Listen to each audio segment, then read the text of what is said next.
Very good morning, student. I am your Dharmendra sir, and today we will discuss about passive of infinitive kinds of sentences. आज हम लोग क्या समझेंगे? Infinitive sentence के बारे में समझेंगे। सबसे पहले इन्फिनेटिव होता किस फॉर्म में है? तो इन्फिनेटिव हम किस तरह लिखते हैं? ये हमेशा टू प्लस वर्ब का फर्स्ट फॉर्म कैरी करता है। तो आप एक्टिव वॉइस में किस टाइप के सेंटेंस आपको मिलेंगे? इन्फिनेटिव में टू प्लस V1 का केस मिलेगा। और इसका पैसिव वॉइस में क्या फॉर्म हो जाएगा? To plus be plus third form of verb. Okay, ये आपका पैसिव वॉइस में इस तरह से आपको कन्वर्ट कर देना है। So now let's we will try to understand the structure. In this we will study several cases. Case first, आपके पास क्या आएगा? Subject plus is am are was word plus to plus first form of word plus object. ये आपका क्या है? Active voice का structure है। ओके, पैसिव वॉइस में हम लोग क्या कर देंगे? Object will take the place of subject and we are not going to change the tense. हम लोग इसमें क्या करेंगे? टेंस का कोई भी छेड़छाड़ नहीं करेंगे, उसमें कोई भी बदलाव करने की गलती नहीं करेंगे। What I dictated? 2 plus V1 changed into 2 plus B plus third form of verb. 2 plus B plus third form of verb plus by and subject will take the place of object. Clear है? Example.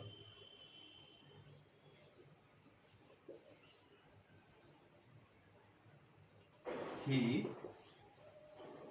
is to buy a car. ये आपका है। इसमें आपका object क्या है? Car आपका object है। टू प्लस V1 ये आपका इंफिनिटिव का केस है। Got it? इज आपका ऑक्सिलरी वर्ब है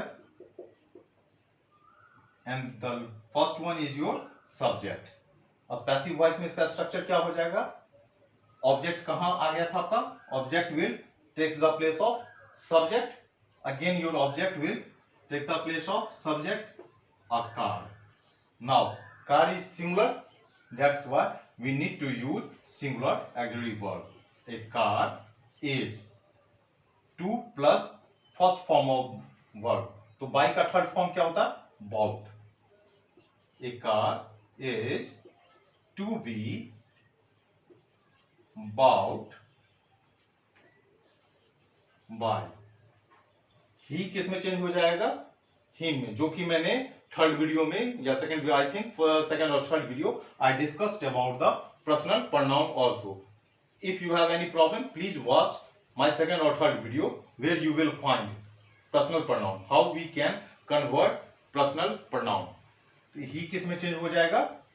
हिम में चेंज हो जाएगा। Okay, so this one is your first case. Got it? Now we will discuss the second case.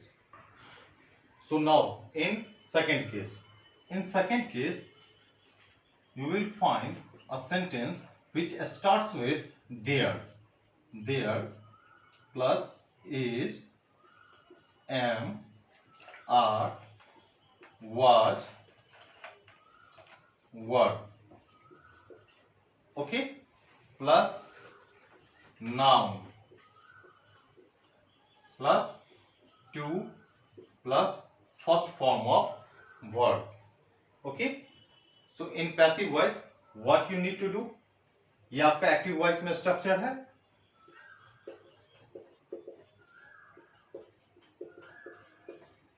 Passive voice में हम लोग क्या करेंगे?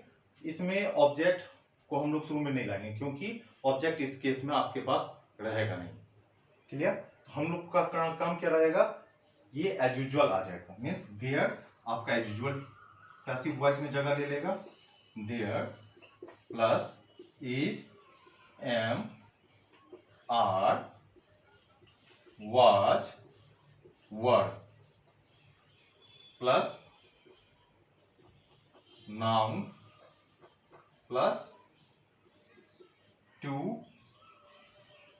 B plus third form of verb. This one is your infinitive case, 2 plus V1, ये आपका infinitive का case है।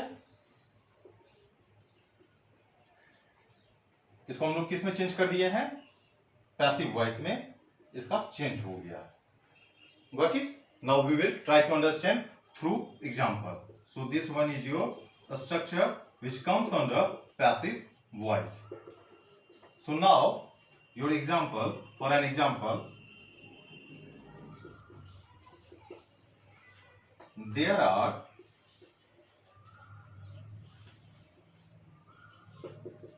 6 books to read. There are 6 books to read. 6 books है पढ़ने के लिए. So this one is your active voice. In passive voice, what we need to do, what I dictated, that there as usual take place is, am, are, was, were. I'm not going to change auxiliary verb.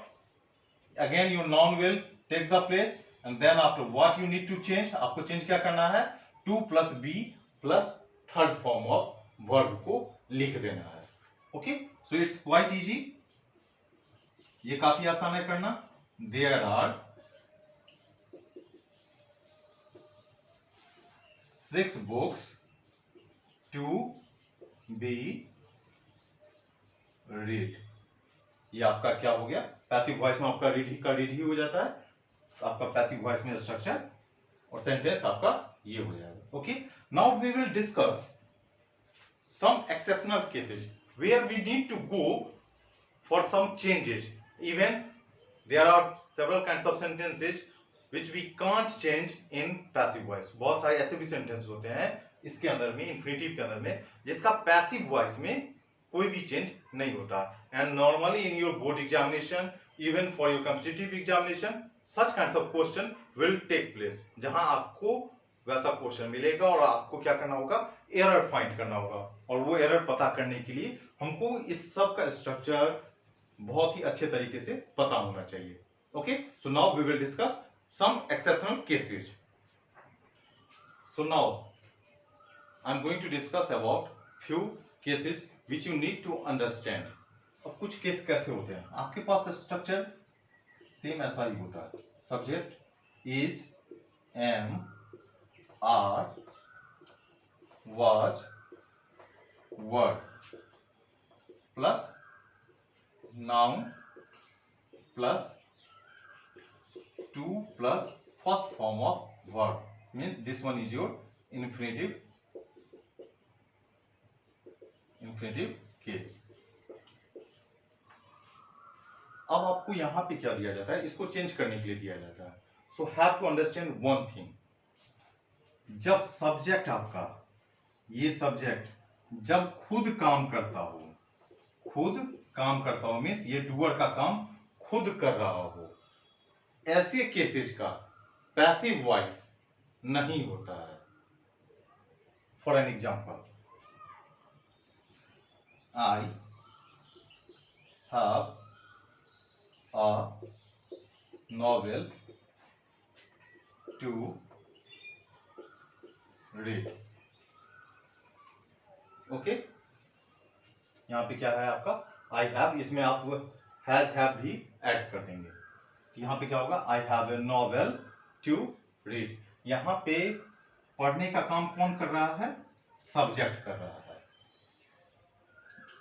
Just you will add has और have also. Okay, I have a novel to read. अब यहां पे novel पढ़ने का काम कौन कर रहा है, ये आपका इन्फिनेटिव का केस है. इन्फिनेटिव है, ये नॉवेल पढ़ने का काम कौन कर रहा है, सब्जेक्ट खुद कर रहा है, तो आप ऐसे केसेज में कभी भी चेंज के लिए नहीं जाएंगे, मीन्स इसका पैसिव वॉइस नहीं होगा। क्योंकि इसका कभी भी आप अगर normally in your examination what you found, आप कैसा पाते हैं, I have a novel to be read. Okay, यहां आपको एरर खोजने के लिए दिया जाएगा या एरर में दिया जाएगा। तो आप क्या देखेंगे, सबसे पहला काम है आप नाउन का केस देख रहे हैं, ये आपका नाउन हुआ। नाउन के बाद आपको 2 + V1 का केस होना चाहिए था, जो आपको उस समय में पैसिव लगेगा। आप क्या देखेंगे, ये नाउन जो है ये काम कौन कर रहा है, अगर ये सब्जेक्ट खुद कर रहा होगा उस कंडीशन में इसको आप फाइंड आउट करेंगे एज एन एरर होगा, इसको आप क्रॉस कर देंगे और आपका परफेक्ट केस क्या होगा, this one. Okay, so this one is your first case. Now I am going to discuss the second case. हमने भी एक नाउन प्लस इन्फिनेटिव का केस देख लिया, नाउन प्लस इन्फिनेटिव। इसमें क्या हो रहा था, फर्स्ट केस में सब्जेक्ट अगर काम कर रहा था तो उसका क्या होता है, पैसिव वॉइस में कभी भी चेंज नहीं होता। Second case based on the same point, noun plus infinitive. But इस केस में क्या होगा, अगर सब्जेक्ट खुद काम नहीं करता होगा, मीन सब्जेक्ट क्या कर रहा है, वह एक्शन परफॉर्म नहीं कर रहा। For an example, Mahatma Gandhi was a man to admire, and one more sentence, Mahatma Gandhi was a man to be admired. Now try to understand the thing. This one is your noun plus infinitive case. आपको पता चल रहा है जो हम कौन सा case discuss कर रहे हैं, नाउन प्लस इन्फिनेटिव का केस डिस्कस हो रहा है। अब यहां पे आपको ये देखना है, एडमायर करने की बात जो हो रही है, ये नाउन खुद में तो नहीं कर रहा है, मीन्स इसका काम सब्जेक्ट, ये आपका सब्जेक्ट जो है ये काम अभी कुछ नहीं कर रहा है, मीन्स ये आपका नॉन डूअर का काम हो रहा है यहाँ पे। क्योंकि महात्मा गांधी खुद उठ के नहीं आ रहे हैं कहने के लिए जो मुझे क्या करो, आप वैल्यू दो, मुझे आप एडमायर करो, वो तो नहीं करने आ रहा है, कोई दूसरा व्यक्ति उनके बारे में कह रहा है। मीन्स यहाँ पे सब्जेक्ट आपका नॉन डूअर का काम कर रहा है, जो काम ना करने वाला हो उसे कहते हैं नॉन डूअर।